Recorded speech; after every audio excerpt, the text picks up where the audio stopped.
বাজারগুলো রাত্রে আনা হয়েছিল, তো রাখা হয় নাই, সেভাবেই রয়ে গেছে। এখন একটু বের করে নিতেছি আর আপনাদের সাথে শেয়ার করতেছি। এখানে 2টা টয়লেট টিস্যু। আসসালামু আলাইকুম, কেমন আছেন সবাই? আশা করছি আমার প্রিয় ভাই বোনেরা ও দিদিমণিরা কাছে কিংবা দূরে, দেশ কিংবা দেশের বাইরে, যে যেখানে আছেন ভালো আছেন এবং সুস্থ আছেন। আমিও আলহামদুলিল্লাহ। এই তো আপনাদের মাঝে আবার ফিরে এসেছি নতুন দিনের নতুন একটা ভিডিও নিয়ে। আশা রাখতেছি আমার আজকের ভিডিওটি আপনাদের কাছে ভালো লাগবে ইনশাআল্লাহ। আমার সাথে থাকুন আর দেখতে থাকুন। আর এই যে আপনাদের ভাইয়ের মন মতো কিছু বাজার করেছে, তো আমাকে জিজ্ঞেস করেনি সে নিজে থেকে বাজার এনেছে ঈদ উপলক্ষে। তো সব কিছু কিন্তু আনা হয় নাই, এই হচ্ছে পুরুষ মানুষের কাজ। তো আমাকে জিজ্ঞেস করলে হয়তো আমি বলে দিতাম, কিন্তু সে তার নিজের মতো আনছে। তো সমস্যা নেই, যা যা বাকি আছে আবার নিয়ে আসবে। তবে একটা সময় এনেছিল 1 পদেরই 4 প্যাকেট সময়, তো সেগুলো আমি চেঞ্জ করার জন্য আবার দিয়ে দিয়েছি। তো এটা এখানে আনছে 2টা টয়লেট টিস্যু, একটা আলু মিক্স, 1 লিটার তেল, 2টা কোকা-কোলা নুডলস, 1 কেজি চিনি, 1 কেজি পোলাও চাল। এটা খোলাটা, খোলা চালটা কিন্তু অনেক ভালো, দামে কম মানে ভালো, কথায় আছে না। তো এই চালটা কিন্তু সেই রকমের অনেক সুন্দর সুগন্ধ আছে।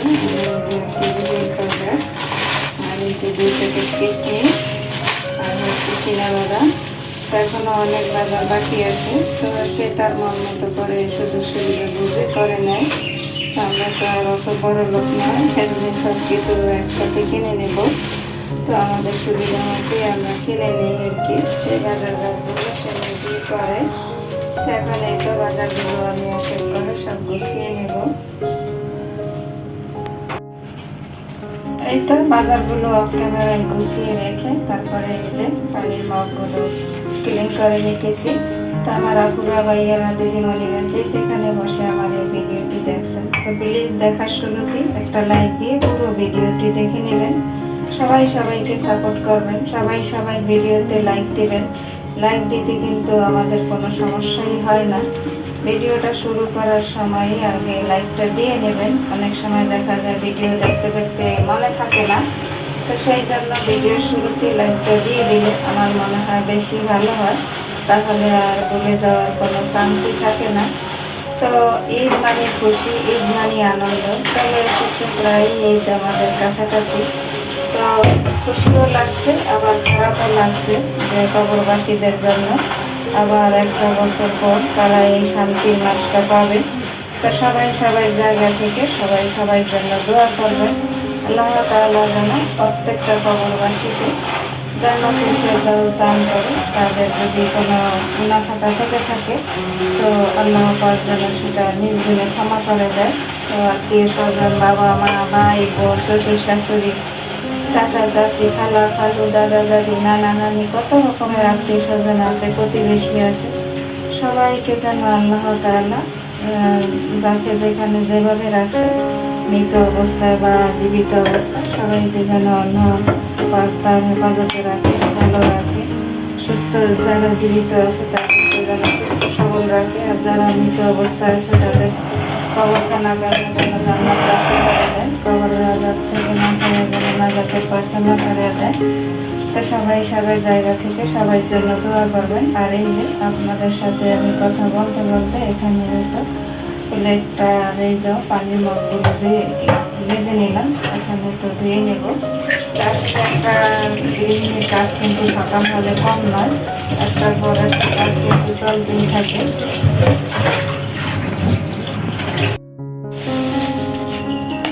মগগুলো ধুয়ে পরিষ্কার করে রেখে দিলাম। আর এই তো এই যে চিনাবাদাম আনা হয়েছে, সেই বাদামগুলো থেকে আমি কিছুটা বাদাম, সব ভিজাবো না, যেহেতু আমি জীবনে প্রথম বাদামের দুধ দিয়ে দধি বানাবো। আমি অর্ধেকটা বাদাম রেখে দেবো আর অর্ধেকটা ভিজিয়ে রাখবো 6 ঘন্টার জন্য। তো বেশি অর্ধেক নিয়েছি আর কিছু রেখে দিয়েছি। তো এগুলো এখন 6 ঘন্টার জন্য ভিজিয়ে রাখবো, তারপরে আমি ব্লেন্ড করে নেবো।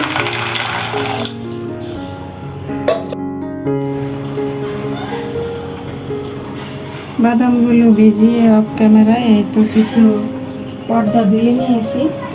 তো ঈদ তো একেবারে নিকটই এসে গেছে, তো এই তো আস্তে আস্তে ক্লিনের কাজগুলো করে নিতেছি।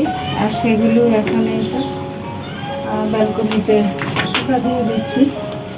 তো আসলে ঈদের মৌসুমে কাজের চাপটা একটু বেশিই থাকে, এগুলো কিন্তু 2-1 দিনে সম্ভব না। দেখা গেছে ঈদের 1 সপ্তাহ থেকে এই কাজগুলো ধীরে ধীরে করে দিতে হয়। তো আমিও সেগুলি করছি, তার ব্যতিক্রম কিছুই না।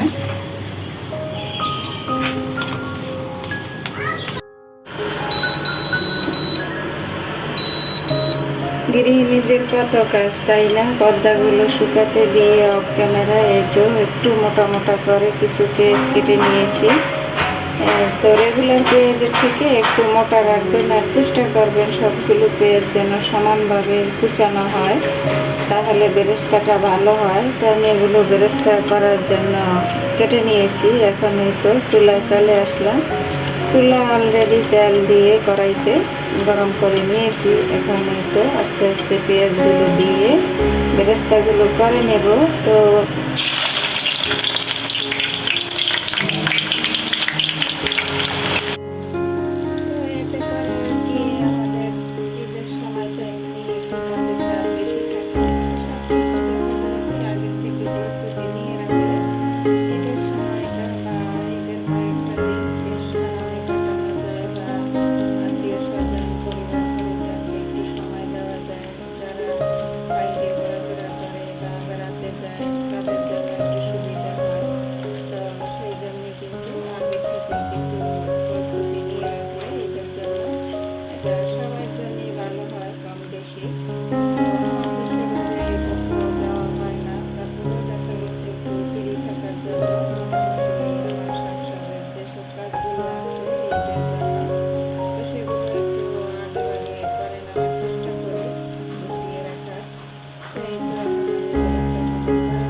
এই তো বেরেস্তাগুলো ভেজে নিয়েছি। আর এখন আমি একটু চিনি দিয়ে দেব, যাতে বেরেস্তাগুলো খুব সুন্দরভাবে মুসমুসে থাকে, বা পোলাও বিরিয়ানির সাথে যেটার সাথেই আমরা ব্যবহার করি না কেন খেতে খুব ভালোই লাগে, একটু মিষ্টি মিষ্টি লাগে আর এটাও খুব মুসমুসে থাকে।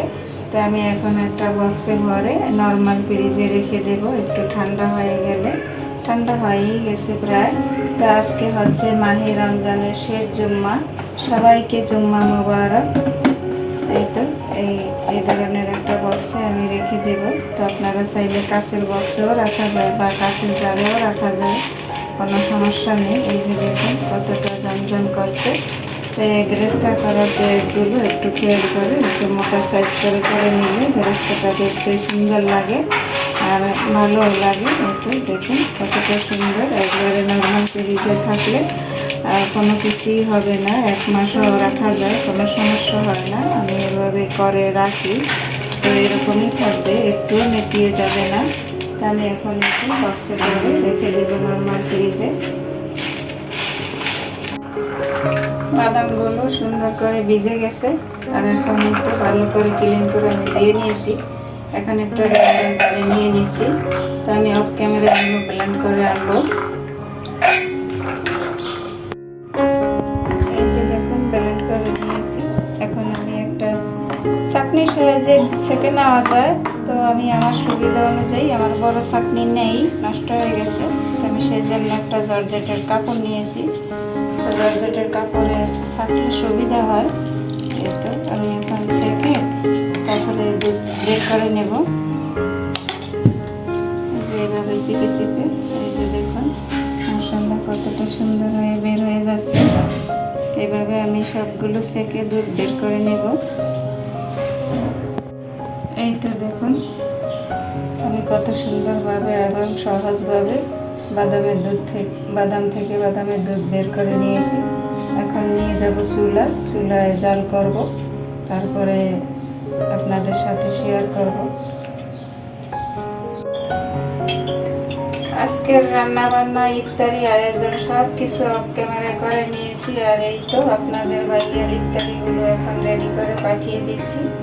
তাকে গতকালকে হালিম দেওয়া হয় না, সেজন্য আজকে আবারও হালিম রান্না করেছি। এই তো তার হালিমটা বেড়ে নিয়েছি তার বাটিতে। এখন একটু তেঁতুলের টক দিয়ে দিচ্ছি আর কিছুটা বেরেস্তা দিয়ে দিচ্ছি। এই তো কিছুটা বেরেস্তা দিয়ে দিলাম। আর আজকে ছোলা বোনা হয় নাই, আজকে শুধু পেঁয়াজু আর হচ্ছে ওই একটা পাকোড়া, সবজির পাকোড়া, গাজর, বাঁধাকপি, তারপরে হচ্ছে আলু, এইসব দিয়ে একটা পাকোড়া করেছি। এই তো তার সবগুলো দিয়ে দিলাম, করেছি এই যে মিষ্টি কুমড়োর সব। তো আমার ভিডিওটি আজ এ পর্যন্তই, দেখা হবে অন্য কোনো ভিডিওতে। সেই পর্যন্ত সবাই ভালো থাকবেন, সুস্থ থাকবেন, নিরাপদে থাকবেন। আল্লাহ হাফেজ। আসসালামু আলাইকুম ওয়া রাহমাতুল্লাহি ওয়া বারাকাতুহু।